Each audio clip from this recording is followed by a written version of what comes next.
এই প্রাক্তন ক্রিকেটার গৌতম গম্ভীরের বিরুদ্ধে বেশ বড় অভিযোগ তুলেছেন। হ্যাঁ বন্ধুরা, মনোজ তিওয়ারি রোহিত শর্মাকে ভারতের ওয়ানডে অধিনায়কের পদ থেকে সরানোর সিদ্ধান্ত নিয়ে প্রকাশ্যে সমালোচনা করেছেন। তার বিশ্বাস এই সিদ্ধান্তে হেড কোচ গৌতম গম্ভীরের প্রভাব থাকতে পারে। আর গম্ভীরের সঙ্গে তার পুরনো প্রতিদ্বন্দ্বিতার কারণেই মনোজ তিওয়ারির মনে হয় নির্বাচক ও টিম ম্যানেজমেন্ট রোহিতের সঙ্গে অসম্মানজনক আচরণ করেছে। এই বিষয়ে কথা বলতে গিয়ে তিনি বলেন, আসল কারণটা কি আমি জানি না, তবে আমি অজিত আগারকরকে চিনি। তিনি একজন সিদ্ধান্ত গ্রহণকারী মানুষ। এই ধরনের সিদ্ধান্ত নিতে তিনি কখনো পিছিয়ে থাকেন না। কিন্তু তিনি কি কারো প্রভাবের মধ্যে পড়ে কাঁধে বন্দুক রেখে গুলি চালিয়েছেন, সেটা দেখার বিষয়। পর্দার আড়ালে অনেক কিছুই হয়, যেখানে 1+1 মিলেও 2 হয়ে যায়।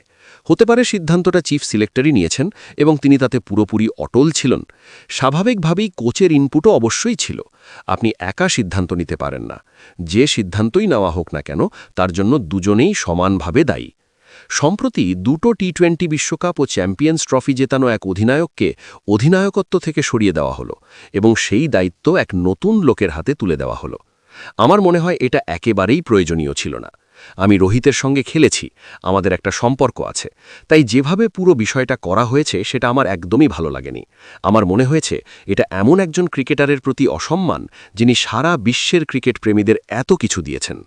সেই দিনের পর থেকে আমার আগ্রহটাই কিছুটা কমে গেছে। দুটো আইসিসি ট্রফি জিতেছি, আর 2023 সালেও আমরা খুব কাছাকাছি পৌঁছেছিলাম। সেদিন ট্র্যাভিস হেড ভাগ্যবান ছিল। যদি আমরা ওই ম্যাচটা জিততাম, তাহলে রোহিতের ঝুলিতে 3টে ট্রফি থাকত। আমি শুধু এটুকুই ভাবি, 2027 বিশ্বকাপে রোহিত খেলবে কিনা সেটা নিয়ে আপনাদের সন্দেহ কেন ছিল? এর মানে তো আপনারা ওর ক্ষমতার ওপরই সন্দেহ করছেন। এটা কেন করবেন? যখন ও 3টে ডাবল সেঞ্চুরি করেছে, তখন ওকে নিয়ে সন্দেহ করার প্রশ্নই ওঠে না।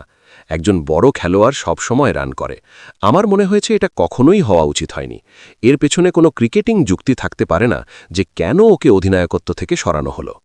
ভিডিওটি ভালো লাগলে লাইক করুন এবং ক্রিকেট জগতের এমন আরও অজানা তথ্য জানতে চ্যানেলটি সাবস্ক্রাইব করে বেল আইকনটি বাজিয়ে দিন। ফিরছি নতুন কোনো আপডেট নিয়ে। ধন্যবাদ।